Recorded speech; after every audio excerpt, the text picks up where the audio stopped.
स्वर्ग का सिंहासन संभालिए महाराज शुंभ, महाराज निशुंभ।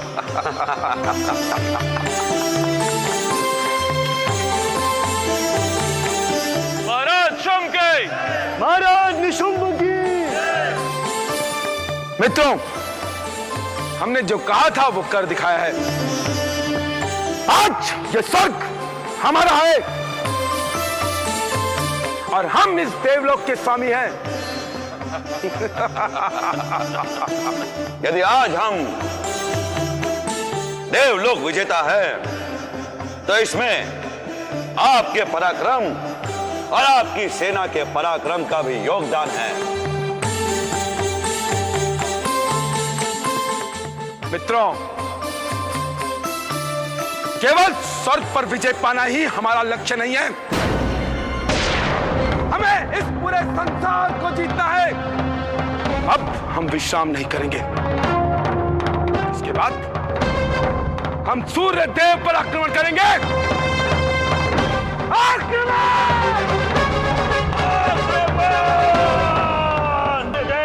सूर्यदेव, सूर्यदेव बाहर आओ, बाहर निकलो सूर्यदेव, और हमारी अधीनता स्वीकार करो। हम तुम्हें ललकार रहे हैं, बाहर आओ।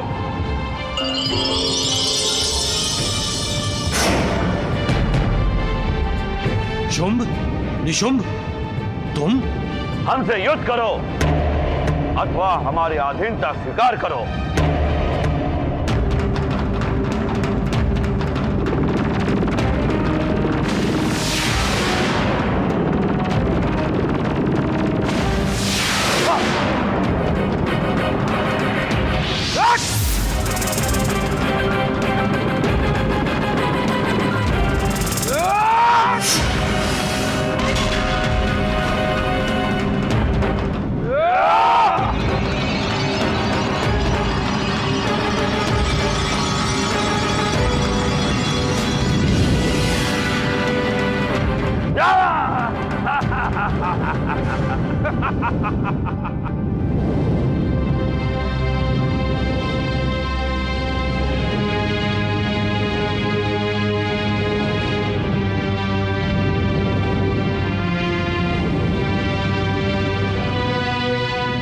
मैंने आपकी शक्ति देख ली है महाराज शुंभ, महाराज निशुंभ।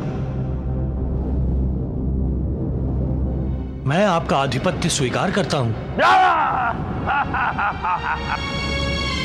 सूर्यदेव, आपका असुर सेना में स्वागत है और आज से हम इस पूरे त्रिलोक के स्वामी हुए। अब जब हम कहेंगे तभी तुम्हारा उदय होगा और जब हम कहेंगे तभी ही तुम्हारा अस्त होगा। जैसी आपकी आज्ञा त्रिलोकीनाथ। तुम अभी और इसी वक्त अस्त हो जाओ और जब तक हम न कहें तुम्हारा उदय नहीं होगा। जो आज्ञा।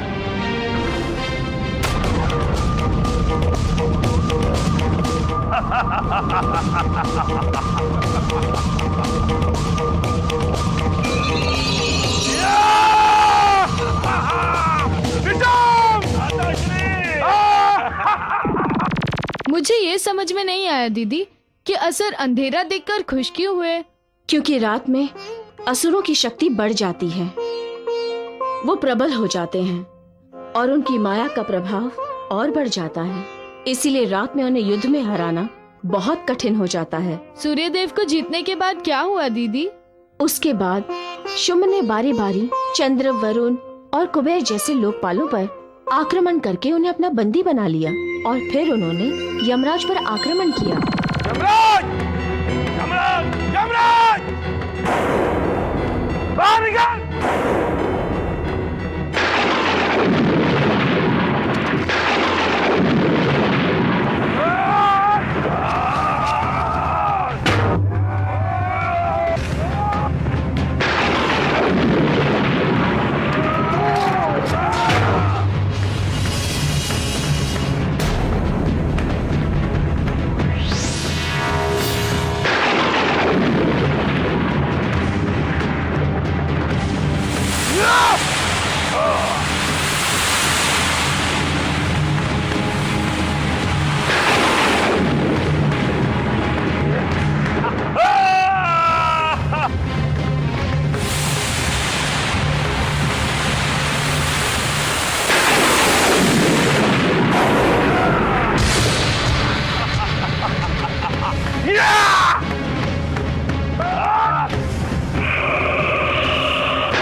महाराज शुंभ, महाराज निशुंभ, मुझे आपका आधिपत्य स्वीकार है।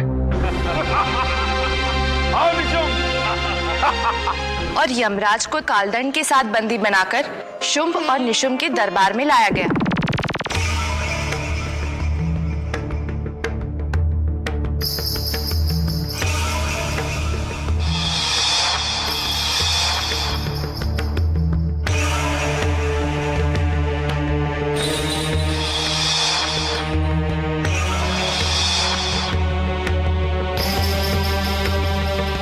दूसरों को मृत्यु में जकड़ने वाला यमराज आज स्वयं श्रृंखलाओं में जकड़ा हुआ है।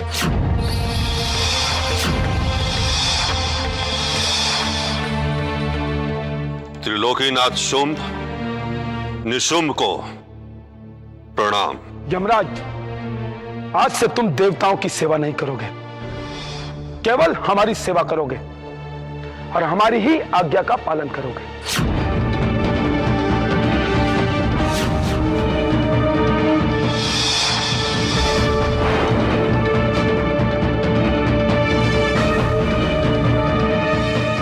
जी त्रिलोकीनाथ, आज के बाद तुम एक भी असुर के प्राण हरण नहीं करोगे। यानी कि किसी भी असुर पर मृत्यु पाश नहीं फेंकेंगे। मैं पाश नहीं फेंकूंगा और ना ही किसी असुर के प्राण हरूंगा। महाराज शुंभ की, महाराज निशुंभ की।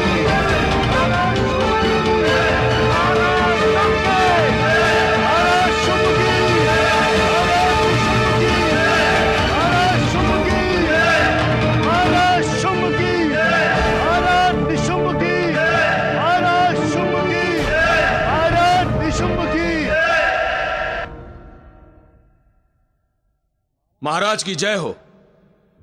देवेंद्र और सभी देवता इस समय हिमालय पर्वत पर छिपे हैं।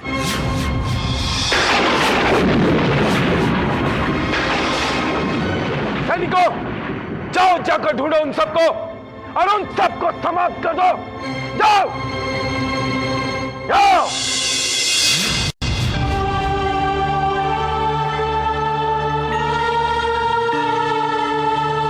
क्या बात है इंद्र, अकस्मात? गुरुदेव, आप सर्वज्ञ हैं, आप हमारी दशा जानते हैं।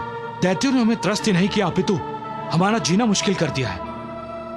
इस संकट को दूर करने का उपाय कीजिए गुरुदेव।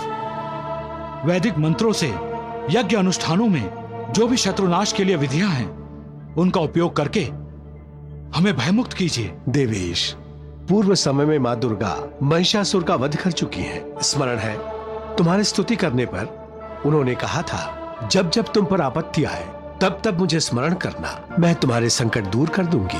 दृढ़ निश्चय करके तुम सब हिमालय पर चले जाओ। स्तुति और पूजा करोगे तो मां दुर्गा तुम्हारे सारे मनोरथ अवश्य पूर्ण कर देगी। जो आज्ञा। हे दुर्गे, हे भगवती, हे महामाया, आपको हमारा प्रणाम।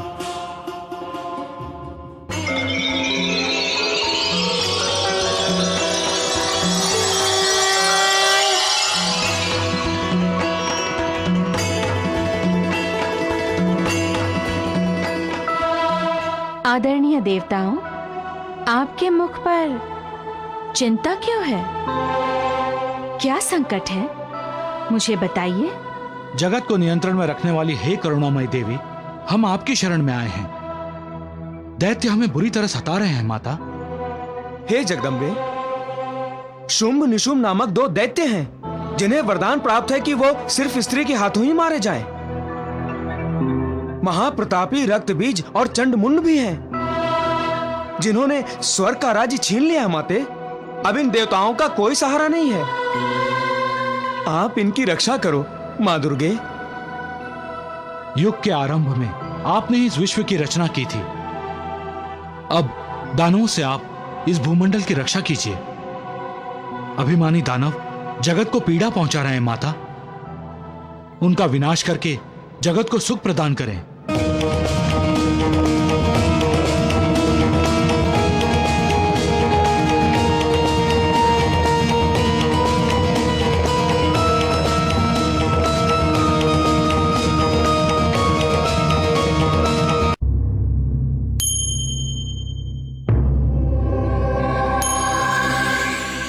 छोला नरेश की जय हो।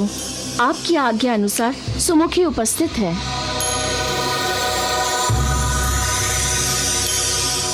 राजकुमारी सुमुखी, हमारे राज्य के नियमों के अनुसार राजा की आज्ञा न मानना, राज नियमों का उल्लंघन करना और किसी देशद्रोही का साथ देना सब दंडनीय अपराध हैं।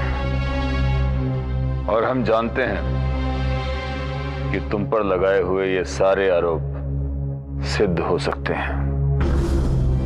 तुम श्वेत केतु को जानती हो? हाँ। तो बताओ कि वो कहाँ है? सुमुखी, मैंने पूछा वो जीवित है? श्वेत केतु जीवित है? हाँ महाराज, वो जीवित है, वो जीवित है, वो जीवित है, वो जीवित है, वो जीवित है। यदि वो जीवित है तो फिर कहाँ है? मैंने पूछा वो कहाँ है? महारानी कालिंदी के हृदय में। सुमुखी, राज नियमों की अवहेलना कर रही हो। स्पष्ट कहो, क्या श्वेत केतु जीवित है? हाँ महाराज, श्वेत केतु जीवित है। कहाँ? आपकी जिह्वा पर। सुमुखी, जो लोग अच्छे कर्म करते हैं वो सदैव लोगों के हृदय में जीवित रहते हैं, और जो भक्ति करते हैं वो भगवान के हृदय को अपना घर बना लेते हैं। श्वेत केतु भी जीवित है महाराज। वो माँ दुर्गा के आशीर्वाद में जीवित है। सावधान सुमुखी, इस असुर दरबार में किसी भगवान का नाम लेना मना है। मैं किसी और का नाम तो लेती ही नहीं, सिवाय मेरी माँ दुर्गा के। जय माँ दुर्गा, जय माँ दुर्गा, जय माँ दुर्गा।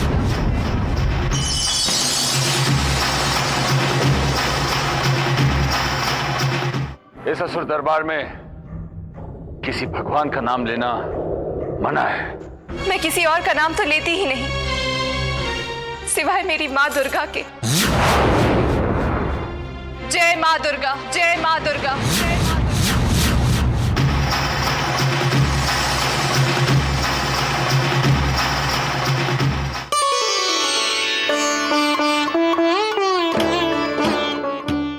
अरे श्वेत केतु, तुम यहाँ बैठे हो और वहाँ तुम्हारे भैया ने तुम्हारी दीदी को बुलवाया है। तुम्हें भय नहीं लग रहा? नहीं, जब तक मेरी दीदी के पास माँ दुर्गा का आशीर्वाद है तब तक उनका कोई बाल भी बांका नहीं कर सकता। माँ दुर्गा पर विश्वास करने का ये मतलब नहीं है कि तुम अपना पुरुषार्थ भूल जाओ। यदि तुम कर्म नहीं करोगे, परिश्रम नहीं करोगे, तो माँ दुर्गा से तुम्हें यश प्राप्त नहीं होगा। आप सही कह रही हैं। मैं जाऊंगा अपनी दीदी की रक्षा करने। अपने प्रयत्न और माँ दुर्गा के आशीर्वाद से मैं उन्हें कुछ नहीं होने दूंगा।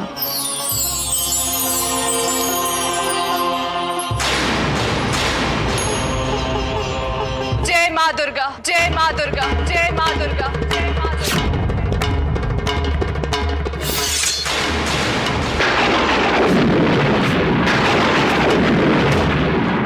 पूछा वो कहाँ है? मेरी आंखों के सामने सदा रहता है मेरा भाई, मेरा प्यारा भाई।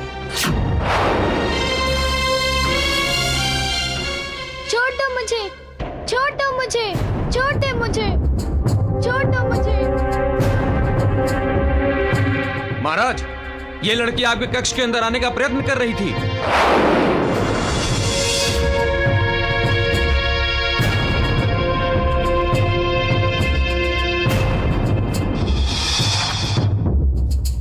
कौन है ये? महाराज, मैं आपकी सेविका की छोटी बहन हूँ। मैं आपको ये बताने आई थी कि मैंने महल के बाहर एक छोटे लड़के को छुपते हुए देखा था।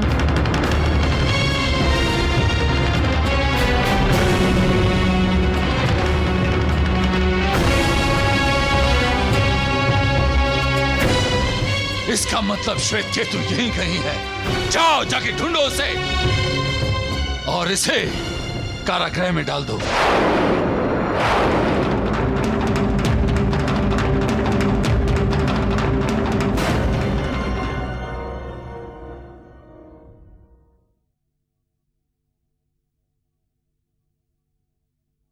दीदी, दीदी, श्वेत केतु, तुम कहाँ थे?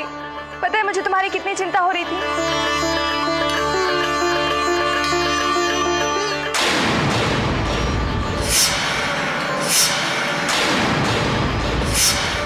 महाराज, मैं आपकी सेविका की छोटी बहन हूँ।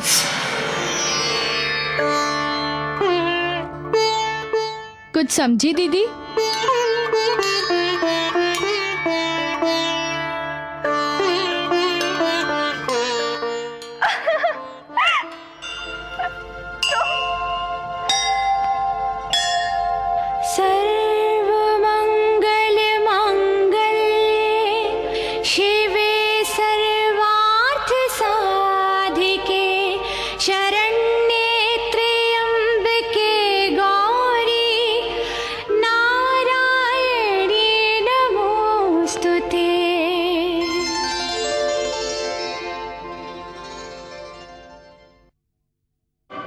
फिर क्या हुआ दीदी? तुम्हें माँ दुर्गा की कहानी सुनना इतना अच्छा लगता है? हाँ दीदी। तो फिर सुनो।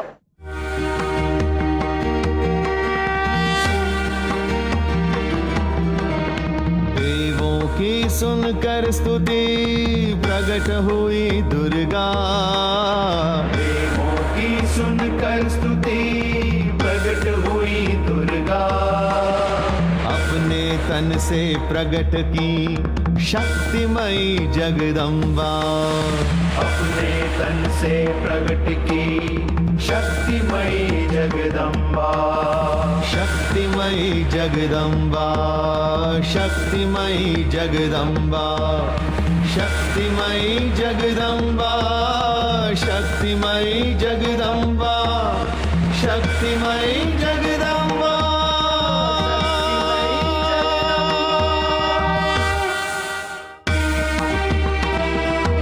तन का रंग हुआ काला, अद्भुत दिखती दुर्गा। शक्ति से शक्ति प्रकट करके कालिका बनी दुर्गा। शक्ति से शक्ति प्रकट करके कालिका बनी दुर्गा। माँ कालिका बनी दुर्गा। माँ कालिका बनी दुर्गा। माँ कालिका बनी दुर्गा। माँ कालिका बनी दुर्गा।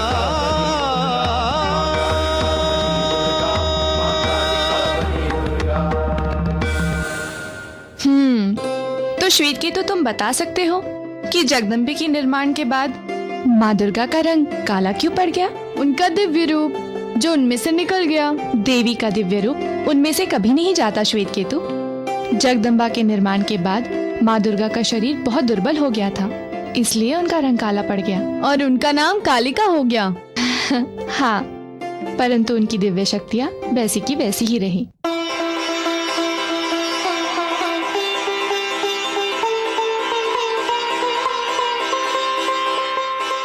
निर्भय होकर आप सब लोग देवलोक जाइए और अपना अपना कार्य संभालिए। शत्रु का संहार अब मैं करूंगी। आप सबका कार्य भली भांति पूरा करने के लिए मैं युद्ध स्थल में जाऊंगी और जिन जिन दानवों ने आप सबको भयभीत किया है, शुंभ निशुंभ इत्यादि, उन सब का वध मैं करूंगी।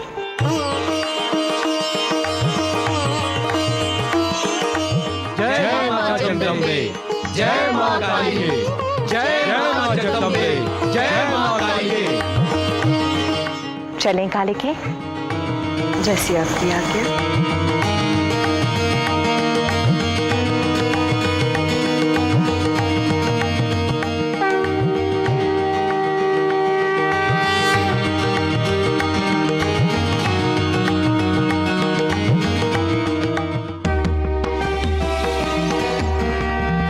अद्भुत दिव्य स्वरूप में दिखती जगदम्बा, अद्भुत दिव्य स्वरूप में दिखती जगदम्बा। धन्य हुए सब देवता, जय जय बोले जगदम्बा। धन्य हुए सब देवता, जय जय बोले जगदम्बा। जय जय बोले जगदम्बा, जय जय बोले जगदम्बा, जय जय बोले जगदम्बा, जय जय बोले जगदम्बा, जगदम्बा।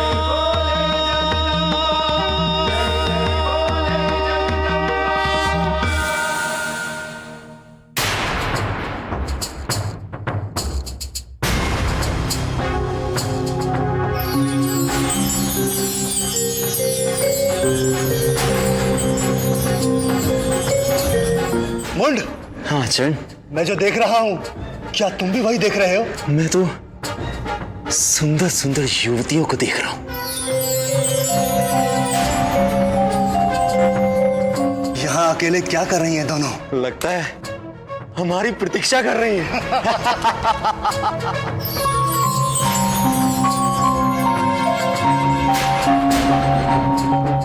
पर चरण, मैं इसमें बड़ी विपरीतता देख रहा हूं।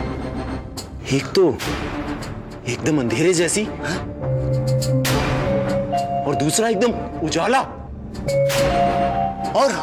और उजाला भी कैसा? तेजस्वी उजाला और आकर्षक भी।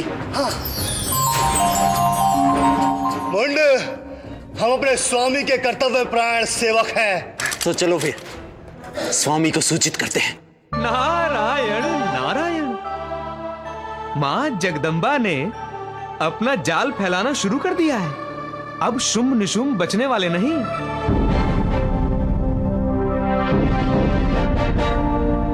प्रणाम महाराज। चंड, मुंड, आसन ग्रहण कीजिए।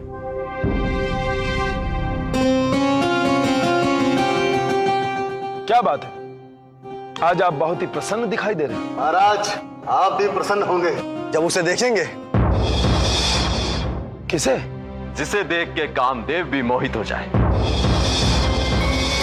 विश्व मोहिनी कहेंगे तो अतिशोक्ति नहीं होगी महाराज। पूरे देवलोक में और गंधर्व लोक में ऐसी स्त्री नहीं देखी। अब तनिक भी विलंब ना करें महाराज, उसे यहाँ लाकर इस राजभवन की शोभा को बढ़ा दीजिए। सुग्रीव को बुलाया जाए।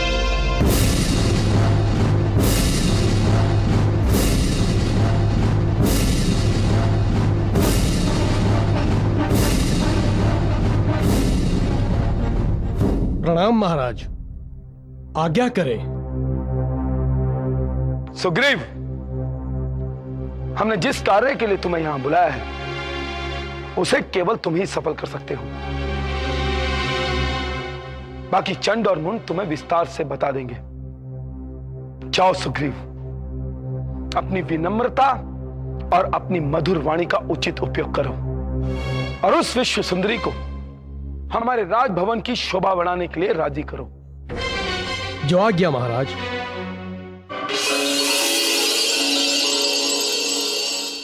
अद्भुत मुस्कान भरे मुखमंडल वाली है, दिव्य ज्योति चमक रही फैली उजियारी है। अंग अंग यौवन के कुसुम खिले, आकर्षण उस पर प्रणाम देवी। कंचन मंडित सारी है, सुंदर भुज वाली सौंदर्य की है स्वामिनी। जो नैना विशाल दिव्य गौरांगी प्यारी है। मैं त्रिलोक विजेता महाराज शुंभ निशुंभ दोनों भाइयों का दूत हूं। शुंभ निशुंभ? हाँ, देवताओं के परम शत्रु उन दोनों शक्तिशाली भाइयों ने जब आपके रूप की प्रशंसा सुनी देवी, तो आप पर आसक्त हो गए। उन्हीं के शब्दों में कहूं तो देवी, तुम्हारे गुण हमारे हृदय में बस चुके हैं। हम आपके अधीन होकर आपके सेवक बन चुके हैं। हमारी पत्नी बनकर तुम तीनों लोगों की स्वामिनी बनकर सर्वोत्तम सुख भोगोगी। और सदा सौभाग्यवती रहोगी। सामर्थ्यशाली महाराज शुंभ को मेरा प्रणाम कर कहना कि आप जैसे गुणवान पति को खोजते हुए मैं हिमालय से यहाँ आई हूँ। मैंने बहुत सारे अत्यंत सुंदर गंधर्व, मानव और दानव और बलशाली पुरुषों को देखा है, किंतु कोई भी मेरी परख पर खरा नहीं उतरा। आपका वर्णन सुनने के बाद मेरे मन में उनको देखने की लालसा ने जन्म लिया है। आपके ही गुणों को देखकर हम आपसे विवाह करने के लिए उत्सुक हैं। जब मैं बालिका थी तो मैंने शपथ ली थी कि मैं उसी से विवाह करूंगी जो मुझसे अधिक वीर होगा और मुझसे अधिक पराक्रमी होगा। महाराज शुंभ को अपनी पराक्रम और अपनी वीरता का प्रमाण देने के लिए मुझसे युद्ध करना होगा। मुझसे युद्ध करना, मुझसे युद्ध करना, मुझसे युद्ध करना, मुझसे युद्ध करना।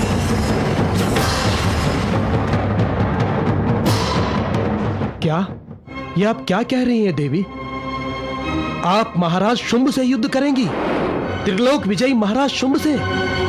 क्षमा करना देवी, आपने बिना सोचे समझे ये बात कह दी। आप तो कार्यकुशल दूत हैं। इतना तो जानते ही होंगे कि प्रतिज्ञा का अन्यथा नहीं किया जा सकता। यदि महाराज शुंभ में शक्ति है तो वो मुझसे युद्ध करेंगे,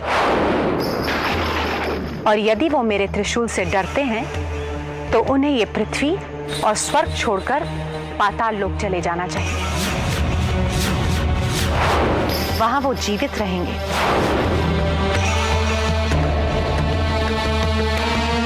अपने स्वामी को मेरी ये बात आदर पूर्वक सुनाना।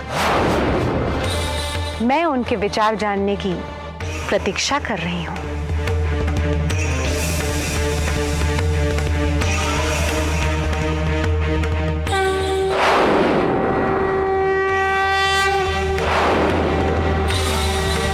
देखा देवेंद्र, देखा?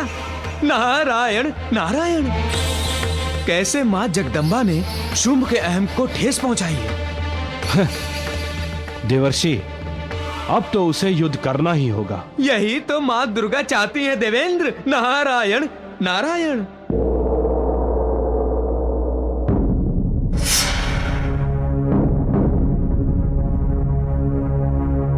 इस तरह शीश झुकाए क्यों खड़े हो सुग्रीव? हमें उस सुंदर स्त्री की प्रतिक्रिया जाननी है। अति शीघ्र बताओ, उसने क्या कहा? महाराज, मैं अभी तक चुप इसलिए खड़ा था क्योंकि उस स्त्री से मिलने के बाद मैं ये ना जान सका कि वो स्त्री निर्बल है या सबल। महाराज,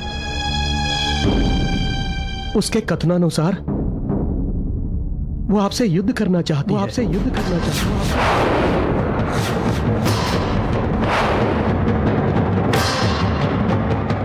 एक स्त्री होकर वो हमसे युद्ध करना चाहती है? हाँ महाराज, उसने कहा है कि उसने बाल्य अवस्था में एक प्रतिज्ञा की थी कि जो उसे युद्ध करके उसे परास्त कर देगा वो उसी वीर को अपने पति रूप में वर्ण करेंगी। महाराज, उसने आपको ललकारा है महाराज। तो ठीक है सुग्रीव, हम उसकी मनोकामना जरूर पूरी करेंगे। निशुंभ, मैं उससे युद्ध करने जाऊं या तुम सेना लेकर उससे युद्ध करने जाओगे? भ्राताश्री, एक साधारण सी स्त्री के साथ युद्ध करने के लिए ना आपको जाने की आवश्यकता है ना मुझे। इस काम के लिए हम धूम्रलोचन को भेज देते हैं।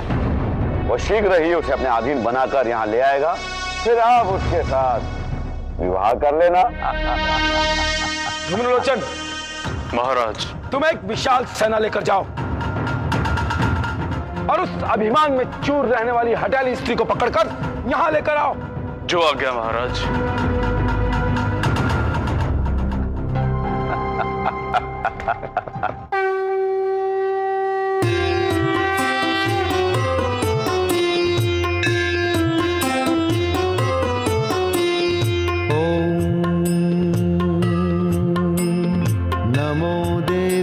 महादेव्यै शिवायै सततं नमः। नमः प्रकृत्यै भद्रायै नियताः प्रणताः स्मतां नियताः प्रणताः स्मतां नियताः प्रणताः स्मताम् रौद्रायै नमो नित्यायै गौर्यै धात्रे नमो नमः ज्योत्सनायै चेन्दुरूपिण्यै सुखायै सततं नमः सुखायै सततं नमः कल्याण्यै प्रणतां वृद्धयै सिद्धयै कुर्मो नमो नमः नैऋत्यै भूभृतां लक्ष्मै शर्वाण्यै ते नमो नमः शर्वाण्यै ते नमो नमः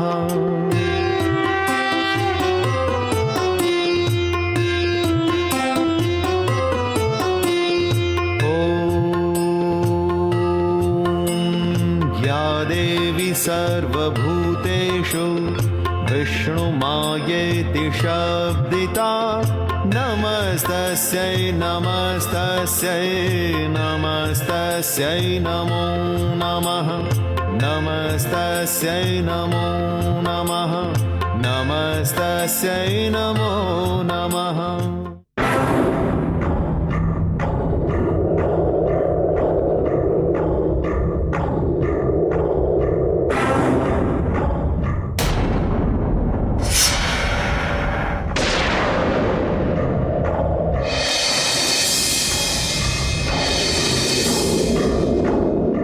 सुंदर, अति सुंदर, कितना अद्भुत है यह विश्व मोहिनी रूप। ये रूप तो किसी को भी मोह के बंधन में बांध ले।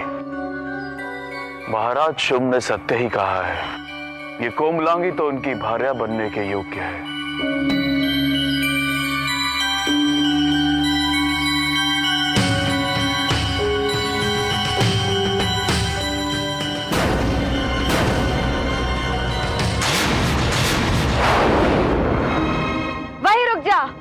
अधम मूर्ख दानव, वहीं रुक जा। अधम मूर्ख दानव,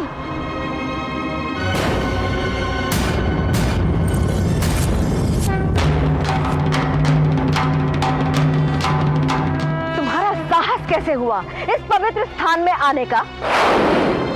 मूर्ख दानव, क्या तुम्हें ज्ञात नहीं है कि किसी भी पर स्त्री के आंगन में पग रखने से पहले उससे आज्ञा ली जाती है? तुम्हें ज्ञात नहीं है तुम किससे वार्तालाप कर रही हो?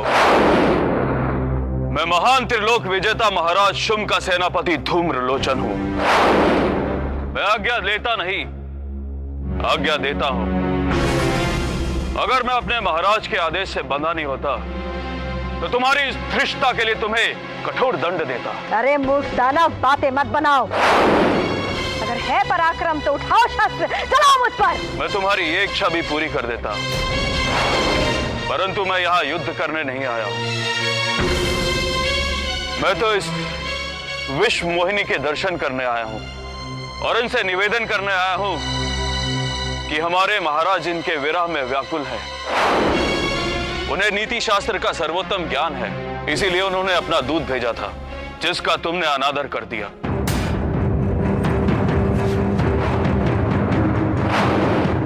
और महाराज के दूत का अनादर अर्थात महाराज का अनादर। अपनी बोली पर अंकुश रखो मूर्ख दानव। जानते नहीं हो तुम किससे बातें कर रहे हो? मैं भली प्रकार जानता हूं कि मैं किससे बात कर रहा हूं, और यदि तुमने अपनी धृष्टता बंद नहीं की तो मैं कठोर दंड दे सकता हूं।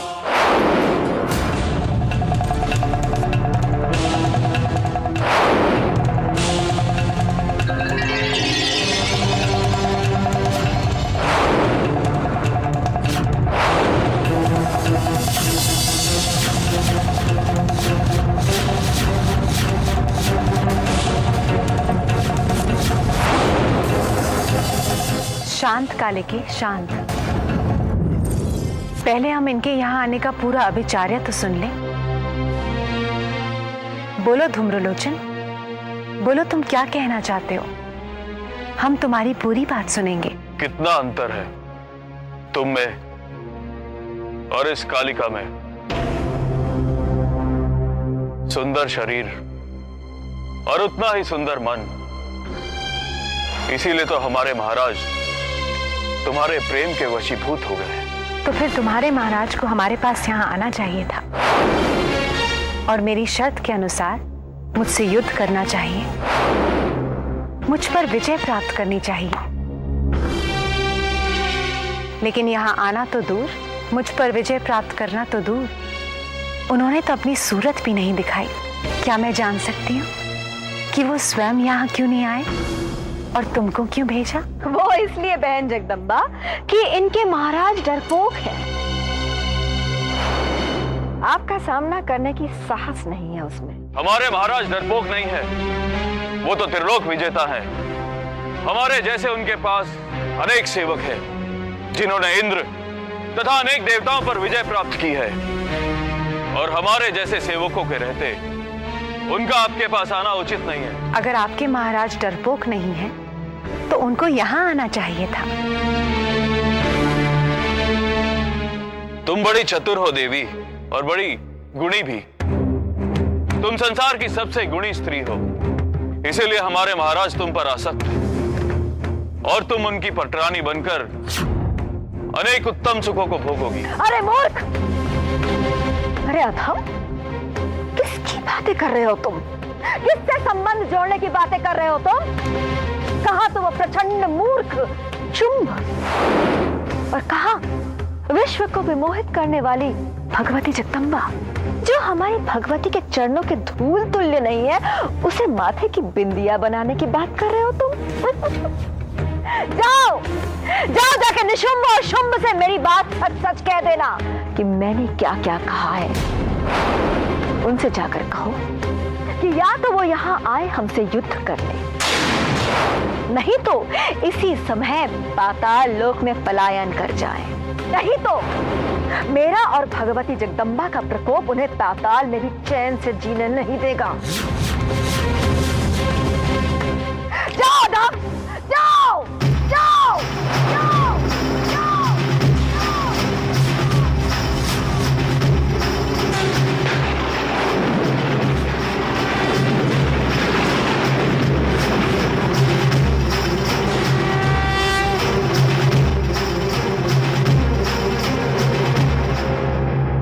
फिर क्या हुआ दीदी? माँ कालिका के गुस्से के प्रकोप से ब्रह्मांड कांपने लगा था और उसके प्रभाव स्वरूप शुंभ और निशुंभ का सिंहासन भी डोल गया था। सारे दानवों में हाहाकार मच गया।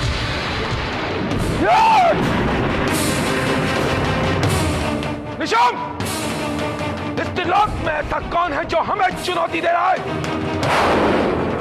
कौन है जिसमें इतना शौर्य पैदा हो गया? जाओ निशुंभ, उसे हमारे सामने लेकर आओ। मैं उसे ऐसा दंड दूंगा कि तीनों लोकों में तहलका मच जाएगा। जाओ, उसे हमारे सामने लेकर आओ। मैं अभी उसे पकड़ कर लाता हूँ। रुक जाओ, रुक जाओ, रुक जाओ। और तब गुरु शुक्राचार्य ने चेतावनी देते हुए शुंभ से कहा कि जिस भगवती देवी को वो अपनी भार्या बनाना चाहता है वो कोई और नहीं, भगवती जगदम्बा है, जो भगवती कालिका के साथ उसका विनाश करने आई है। परंतु अपने अहंकार में चूर होकर शुंभ ने अपने गुरु शुक्राचार्य से कहा, आप हमें त्रिलोकी के स्वामी को एक स्त्री के भय से मोहित छोड़ने के लिए कह रहे हैं? कदापि नहीं गुरुदेव, ये कदापि नहीं हो सकता। और आप जिस भगवती जगदम्बा की बात कर रहे हैं ना गुरुदेव, उसे तो हमारा सेनापति धूम्रलोचन कब का जीत चुका होगा। और वो अगर सीधी तरह यहां नहीं आएगी ना, तो वो उसे बलपूर्वक घसीट कर यहां ले आएगा।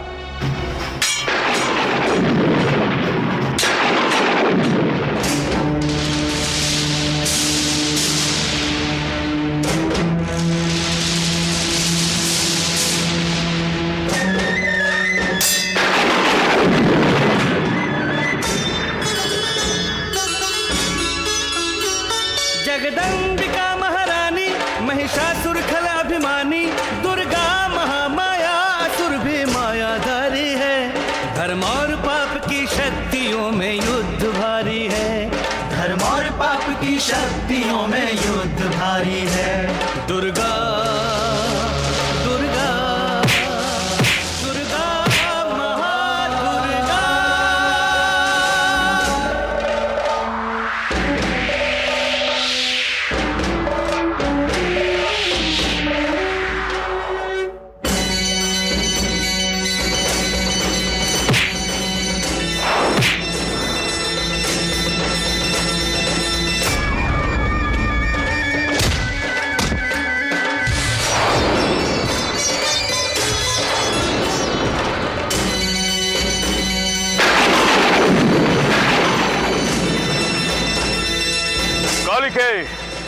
तुमने सब सीमाओं को लांघ दिया है। अब मैं तुम्हें जीवित नहीं छोड़ूंगा।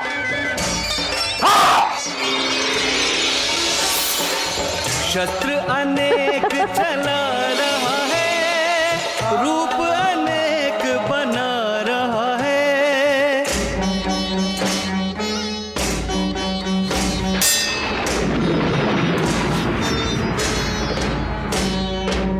देवी की शक्ति से अनजाना अपनी शक्ति पे इतरा रहा है। दानव जो शस्त्र चलाए, देवी उन्हें काट गिराए।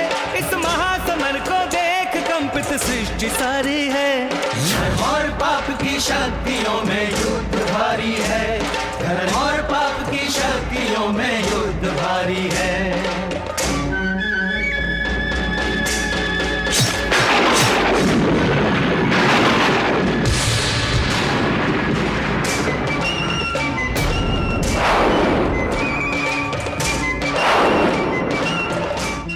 युद्ध तुम नारियों के वश की बात नहीं है कालिका। नारी क्या कर सकती है क्या नहीं, ये तुम नहीं जानते धूम्रलोचन। आज तक मनुष्य नारी को कमजोर और अबला समझता आया है, पर अब मैं सारी सृष्टि को दिखाऊंगी नारी का पराक्रम, नारी का शौर्य।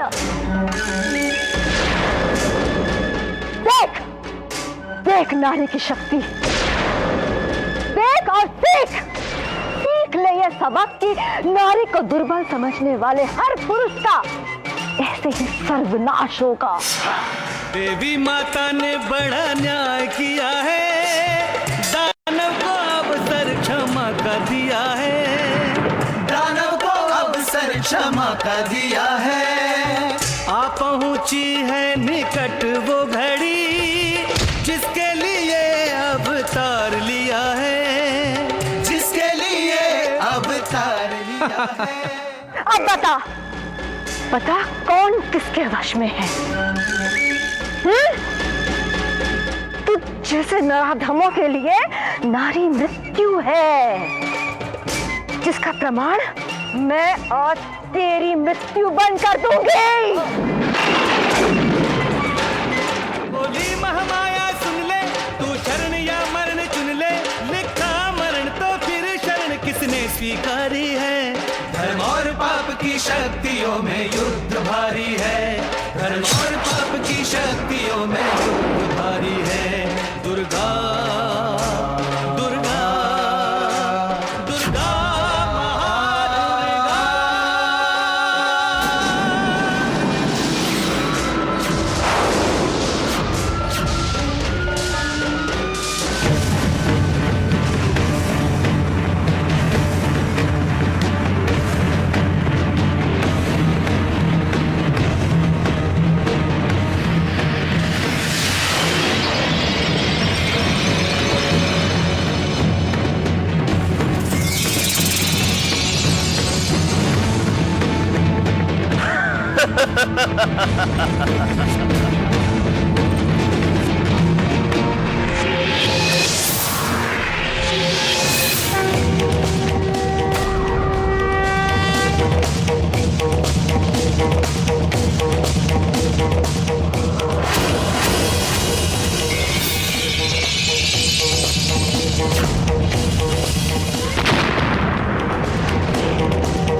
शक्ति दिखा दी अधम।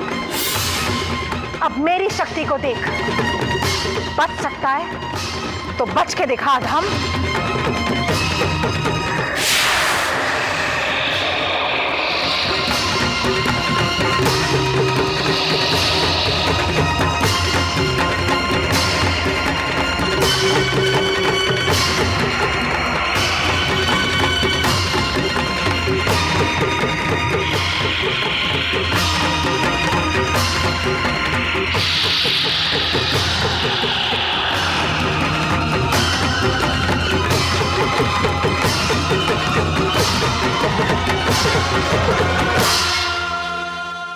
तो धूम्रलोचन मर गया? हाँ, और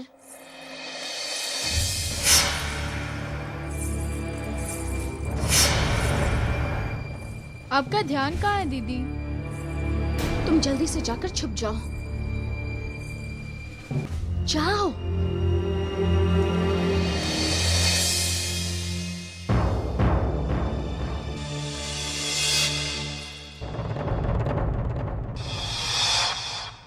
सुमुखी, सुमुखी, सुमुखी, तुम मेरी सहायता कर सकती हो।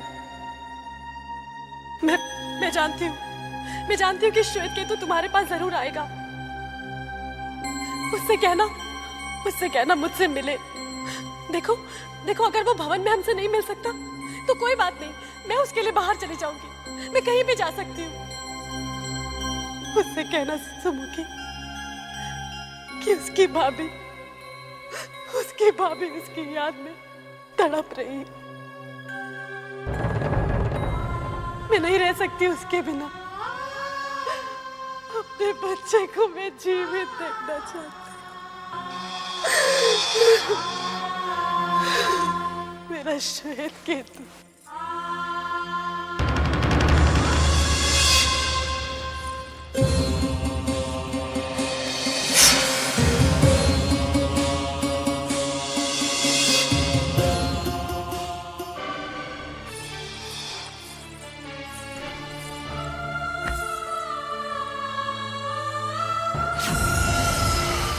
श्वेत केतु।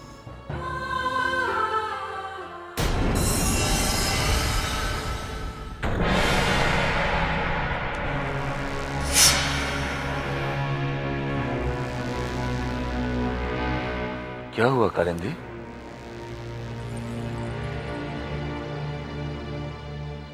तुम्हारी आंखों में ये आंसू, कारण जान सकता हूं? क्या करेंगे कारण जानकर? मेरे आंसुओं में इतनी शक्ति नहीं जो आपके हृदय को पिघला सके। कालिंदी, तुमने ये कैसे सोच लिया कि हमारा हृदय इतना कठोर है?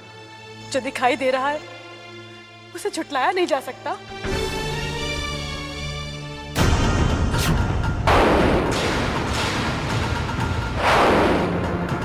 तुम मिली श्वेत केतु से? कालिंदी, यही चाहता था मैं कि तुम्हें विश्वास हो जाए कि हमारा श्वेत केतु जीवित है। तुम्हारा विश्वास तुम्हें श्वेत केतु से अवश्य मिलाएगा और तुम्हारी आंखों से दोबारा कभी ये आंसू नहीं टपकेंगे।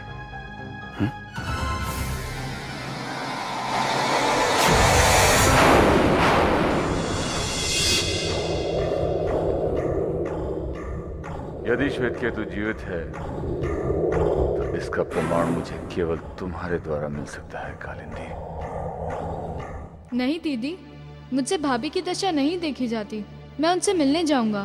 नहीं श्वेत केतु, तुम्हारी भाभी दिल की बहुत अच्छी हैं। वो तुमसे प्यार भी बहुत करती हैं, परंतु वो तुम्हारी रक्षा करने में असमर्थ हैं। मेरी रक्षा तो माँ दुर्गा करेंगी ना? परंतु हमें स्वयं भी तो अपनी रक्षा करनी चाहिए ना। लेकिन जीवित होते हुए भी भाभी से ना मिलना, उन्हें दुखी करना, उन्हें तड़पाना, ये भी तो ठीक नहीं है। तुम भावुक हो श्वेत केतु, इसलिए बड़े होकर तुम बहुत दयावान बनोगे। जो लोग भावुक नहीं होते उनके मन में किसी के लिए भी दया नहीं होती, तुम्हारे भैया कालकेतु की तरह। इसीलिए मैं चाहती हूँ कि तुम राजभवन से दूर ही रहो।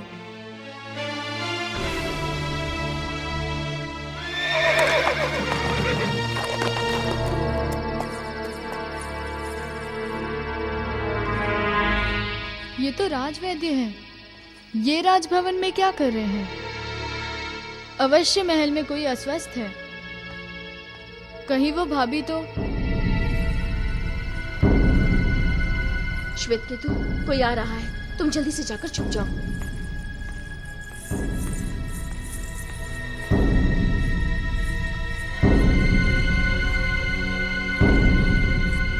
खाना खा लीजिए। रुको, राजवैद्य जी आए हैं। महल में कोई अस्वस्थ है क्या? महारानी कालिंदी। महारानी कालिंदी, क्या हुआ है उन्हें? श्वेत केतु की मृत्यु के पश्चात वो दुखी ही रहती हैं और आज तो आपसे मिलने के पश्चात उन्होंने विष पी लिया।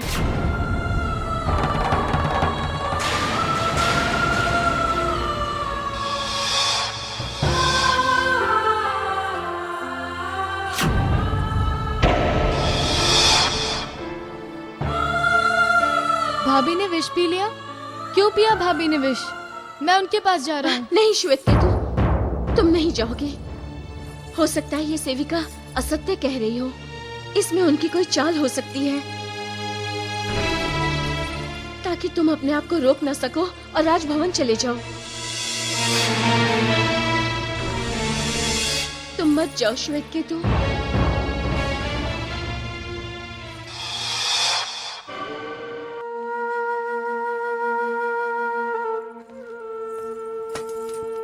सुनो, महारानी कालिंदी अब कैसी हैं? अच्छी नहीं है। राजवैद्य जी जब से आए हैं कक्ष में ही बैठे हैं। सुना है महारानी की दशा बिगड़ती जा रही है। बस श्वेत केतु को पुकारते जा रही हैं। राजवैद्य जी क्या कहते हैं? उनका कहना है श्वेत केतु महारानी की आंखों के सामने आ जाए तो वो मौत के मुंह से बाहर आ सकती हैं। महारानी की जान बचाने के लिए कोला नरेश किसी ऐसे बालक की खोज कर रहे हैं जो श्वेत केतु जैसा हो।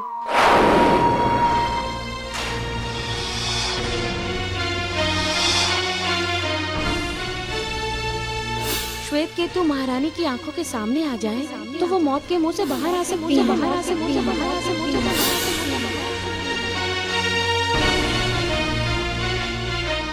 मुझे अब जाना होगा दीदी, मैं नहीं रुक सकता। चाहे भैया मुझे पकड़ ले, मेरा गला काट दे, परंतु मैं एक बार भाभी के पास जाऊंगा। अब आप भी मुझे रोक ले तो मैं नहीं रुकूंगा। मैं जा रहा हूँ। रुको श्वेत केतु, मैं तुम्हें जाने से नहीं रोक रही। ऐसा करते हैं, पहले मैं जाती हूँ, फिर तुम आना।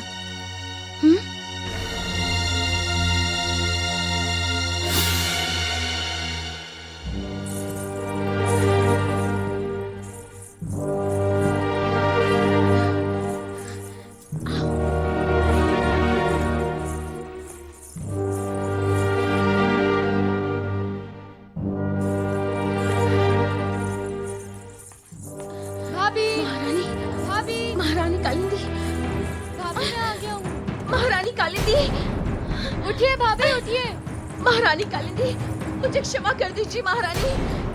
मैंने सिर्फ श्वेत केतु की भलाई के लिए आपसे झूठ बोला था। मुझे नहीं पता था कि श्वेत केतु को ना पाकर आप अपना जीवन अंत करने का प्रयत्न करेंगी। महारानी आंखें तो खोलिए, देखिए आपका श्वेत केतु आपके सामने है। महारानी कालिंदी। श्वेत केतु, श्वेत केतु, श्वेत केतु।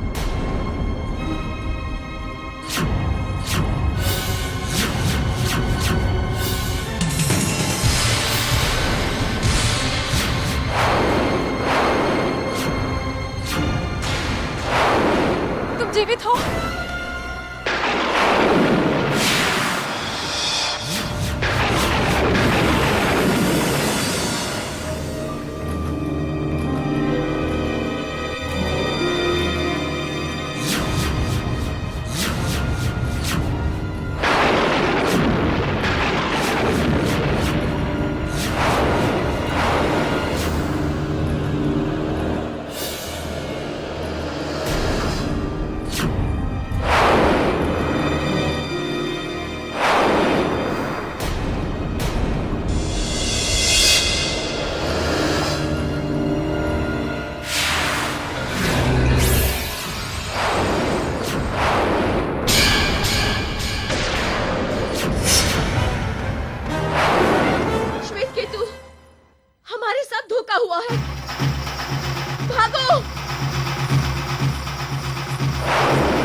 मैं जीवित को मृत और मृत को जीवित बनाता हूं। कालिनी, तुमने कहा था ना कि श्वेत केतु मर गया। देखो, मैंने उसे जीवित कर दिया। तो ये सब आपकी चाल थी। मेरा नाम लेकर आपने श्वेत केतु को पकड़ने के लिए ये सब नाटक खेला। नाटक? एक असुरद्रोही को पकड़ने के लिए कोई भी नाटक वैध है। चलो असुरद्रोही। छोड़ दो, श्वेत केतु। छोड़ दीजिए उसे। चला। श्वेत केतु, श्वेत केतु।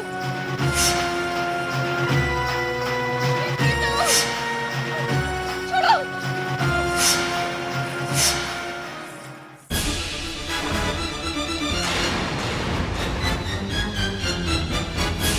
श्वेत केतु, श्वेत केतु।